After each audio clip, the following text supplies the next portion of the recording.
The people who live through the great shifts of history almost never feel them happening. They wake up, go to work, worry about the price of bread or the value of their savings, and the enormous machinery of change turns somewhere just beneath their attention. It is only later, when historians draw the lines and mark the dates, that the moment becomes clear. The merchant in a fading port city does not know he is living in a fading port city. The clerk in a rising empire does not know he is standing near the center of a new world. They simply live, and the ground moves underneath them so slowly that it feels like solid rock. This is the strange thing about economic power. It is one of the most powerful forces shaping every life on a planet, and yet it moves at a speed almost designed to escape human perception. We notice wars because they are loud. We notice crashes because they are sudden.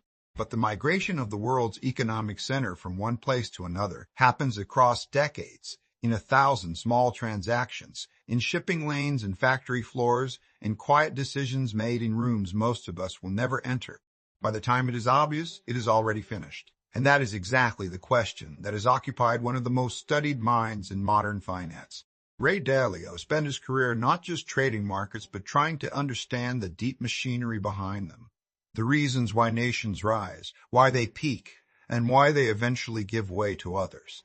After decades of watching that machinery up close, he arrived at a conclusion that unsettles many people who hear it for the first time. He came to believe that the center of the world's economy is not fixed, that it has moved many times before, and that it may be moving again, with the question of China sitting directly at the heart of it. That is the idea worth slowing down for, not a prediction, not a promise of collapse or triumph, something more careful and in a way more disturbing than either. The possibility that we are living inside one of those slow turns that the people in the middle of them almost never recognize, and that the new economic center of the world may be emerging right now in plain view, while most of the world argues about everything except the thing that matters most. To understand why someone like Dalio takes this idea so seriously, you have to understand the way he learned to look at the world. Most people experience history as a series of events: a pandemic, a financial crisis, a trade war, a political upheaval. Each one feels random, like a separate storm arriving from nowhere. But Dalio's life work was built on a different premise. He became convinced that these events are not random at all, that they are the surface expressions of deeper patterns, cycles that have repeated across centuries with a kind of grim reliability. And the most important of those cycles, in his view, is the rise and decline of dominant powers. He studied empires the way a physician studies the human body, looking for the signs of health and the signs of decay. He looked at the Dutch, who once commanded the world's trade and built the first truly global financial system. He looked at the British, who replaced them and ran an empire on which the sun famously never set, with a currency that was the lifeblood of global commerce. He looked at the United States, which rose in the 20th century to a position of dominance so complete that for a time it seemed almost permanent. And in each case he found something remarkable. They followed a similar arc. They rose for similar reasons. And they declined for similar reasons too. This is where the story starts to feel less like history and more like a mirror. Because if there is a pattern, then the pattern does not stop. It does not pause out of respect for the country currently at the top. It keeps turning, indifferent to which flag happens to be flying highest. So what does that pattern actually look like? According to the framework Dalio laid out in his study of changing world orders, a rising power tends to begin with strong education and a culture that rewards work and invention. That foundation produces innovation and competitiveness. Competitiveness produces trade and rising income funds, military strength and global influence. And eventually, that influence produces a dominant currency, the kind of money the whole world wants to hold and use, which is perhaps the ultimate sign that a nation has reached the center of the economic universe. But the same arc that lifts a power also, over time, weakens it. Success breeds comfort. Comfort breeds debt. The country that once saved and built begins to borrow and consume. Its costs rise, its competitiveness fades, and a younger, hungrier rival begins to do the things the old power used to do, often more cheaply and with more determination. Wealth gaps widen at home. Internal conflict grows. And the dominant power, still powerful on the surface, begins the slow process of being challenged. None of this happens in a single dramatic moment. It happens the way aging happens, almost invisibly, until one day the change is undeniable. That sounds simple, almost too simple, until you look closer. Because the truly difficult part is not describing the pattern, it is recognizing where you are inside it while you are living there. And this is the heart of why the question of China is so charged. Because depending on how you read the signs, you might be looking at a rising power in the early energetic phase of its arc, or you might be looking at something far more complicated. Here is what is not seriously disputed. Over the past several decades, China transformed itself from a largely agricultural economy into the manufacturing engine of the world. Hundreds of millions of people were lifted out of poverty in a span of time so short it has few parallels in human history. The country built infrastructure at a scale and speed that astonished even its critics. It became the largest trading partner of a huge share of the world's nations. It moved up the value chain from making simple goods to competing in advanced technology, electric vehicles, renewable energy, and increasingly the frontier fields that tend to define the next era.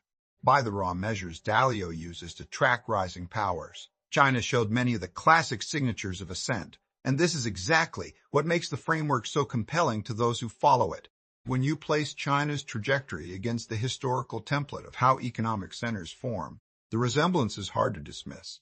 The education push, the manufacturing dominance, the expanding trade relationships, the growing technological capability, the ambition to develop financial influence that matches its economic size. These are not random achievements. They are, line by line, the same ingredients that earlier rising powers assembled on their own path toward the center. But here is where an honest telling of this story has to slow down and resist the easy conclusion, because the easy conclusion is almost always wrong. The temptation is to look at that list and declare the matter settled, to say the center is moved and the rest is just a matter of time. Dalio himself, the very person whose framework makes the rise so visible, has been openly clear that this is not so simple. In his more recent public commentary, he has acknowledged plainly that there are real issues inside China's economy, that it faces serious challenges that cannot be waved away by pointing at a historical chart. This is the part most dramatic versions of the story leave out, and it is the part that actually matters, because the same lens that reveals China's rise also reveals its vulnerabilities. A rising power carries debt of its own. It faces the difficult transition from an economy built on building and exporting to one that must increasingly rely on its own consumers. It confronts demographic pressure as its population ages, a slowing in the very property and construction engines that powered so much of its growth, and the deep question of whether it can keep innovating at the pace its ambitions require. None of these are minor footnotes. They are precisely the kinds of stress points that, in Dalio's own framework, can interrupt an ascent or slow it dramatically. So the truth is more complicated than either a triumphant story of inevitable Chinese dominance or a dismissive story of imminent Chinese collapse. The real picture is one of tension, of a power that displays the classic markers of rising, while also carrying genuine and serious weaknesses, sitting across from an established power that remains enormously strong while showing some of the classic markers of strain.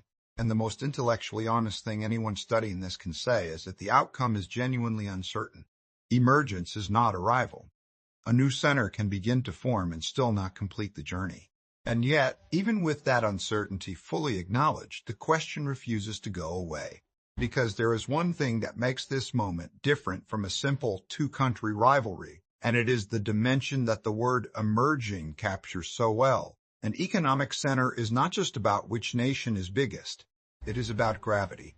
It is about which place the rest of the world organizes itself around, which markets matter most, which supply chains everyone depends on, which currency people reach for when they need certainty, which decisions in which capital city ripple outward to touch every other economy on Earth.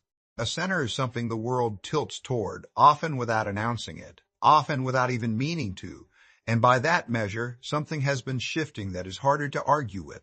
More and more of the world's growth has been concentrated in Asia. More and more global trade has flowed through a network with China at its hub. More and more nations have found that their economic fortunes are tied, in some direction, to what happens in that one enormous economy. This is the quiet part, the part that does not make dramatic headlines but slowly changes the shape of everything. Not a single moment of conquest, but the gradual rearrangement of where the gravity sits. This is where the story stops being abstract and starts becoming personal, because here is the uncomfortable truth that connects all of this to you. The shifting of an economic center is not something that happens to other people in other countries. When the center of the world economy moves, even slightly, it changes the value of money, the cost of goods, the security of jobs, the strength of pensions, the direction of investment, and the long-term prospects of entire generations. The people in a declining center do not usually feel a sudden blow. They feel a slow erosion, a sense that things cost more than they should, that the future seems narrower than it did for their parents, that the rules they were taught no longer quite work. They feel the symptoms long before they understand the cause. And the people in a rising center feel the opposite, a strange and intoxicating momentum, the sense that the future is being built around them, that opportunity is expanding even as their old certainties dissolve. Both experiences are real. Both are happening to actual human beings right now, and almost none of them, on either side, are thinking about the great cycle of history while they live their ordinary days. That is the haunting part. The transition is made of millions of small lives, and almost none of those lives can see the whole. This is what makes Dalio's way of looking at the world so unsettling once you absorb it. It strips away the comforting illusion that the present arrangement is permanent. We are wired, all of us, to assume that the world we were born into is the natural and final state of things. The dominant currency feels eternal. The leading economy feels unchallengeable. The order we know feels like the way things simply are. But every previous dominant power felt exactly the same way at its height. The Dutch felt it. The British felt it. The conviction of permanence is not evidence of permanence. It is, if anything, one of the recurring symptoms that appears precisely when a power has stopped questioning itself.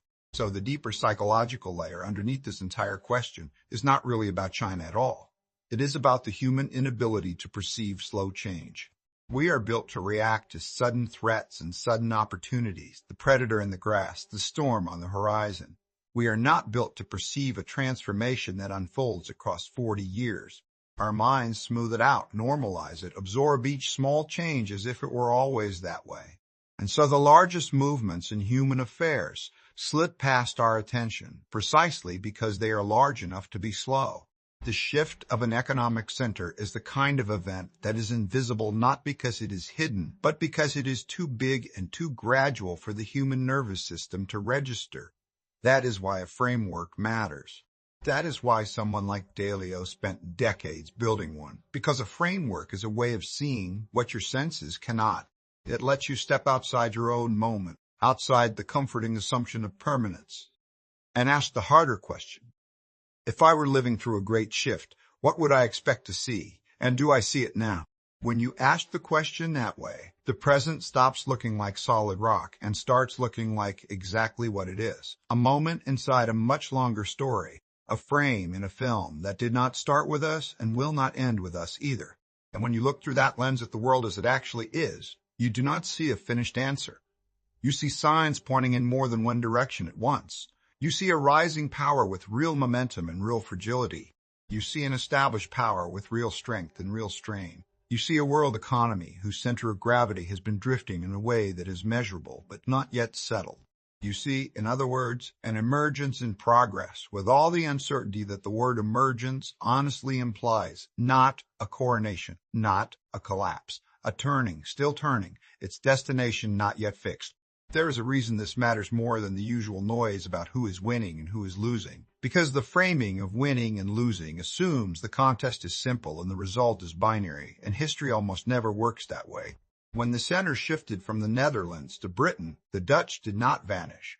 When influence shifted from Britain to the United States, Britain did not disappear from the map. What changed was the gravity, the question of which place the world organized itself around. The old power kept much of its wealth and its institutions for a long time, sometimes for generations. The shift was real, but it was a shift of center, not a sudden erasure. If a new center is genuinely emerging now, the more likely shape of it is not one nation replacing another overnight, but a slow rebalancing of where the world's weight rests, with all the friction and contest and uncertainty that such a rebalancing has always produced. And here's the part that should stay with you. The part that turns this from a story about distant economies into something closer to a way of seeing your own life. Whatever the final outcome, whether China completes the emergence or stalls, whether the center fully moves or only partly shifts, the very fact that the question is serious tells you something important. It tells you that the world is not as fixed as it feels. It tells you that the assumptions you inherited about which money is safe, which economy leads, which order holds, are not laws of nature, but features of a particular moment, a moment that is itself in motion. That realization does not require you to predict the future. It only requires you to stop assuming the present will last forever, simply because it always has so far. The people who navigate great shifts most successfully are almost never the ones who guess the exact outcome. They are the ones who understood, earlier than others, that a shift was underway at all. They held their certainties a little more loosely. They paid attention to the slow signals instead of waiting for the loud ones. They understood that the most important changes announced themselves quietly in trade flows and technology and the gradual rearrangement of where the world's gravity sits, long before they announced themselves in headlines. That is not a strategy for getting rich. It is something more durable. It is a way of staying awake while the world moves. Ray Dalio's lasting contribution, more than any single forecast, may be that insistence on staying awake, the refusal to mistake the current moment for the permanent one. The willingness to look at the present through the long lens of the past and ask whether the patterns that governed every previous era might still be governing this one.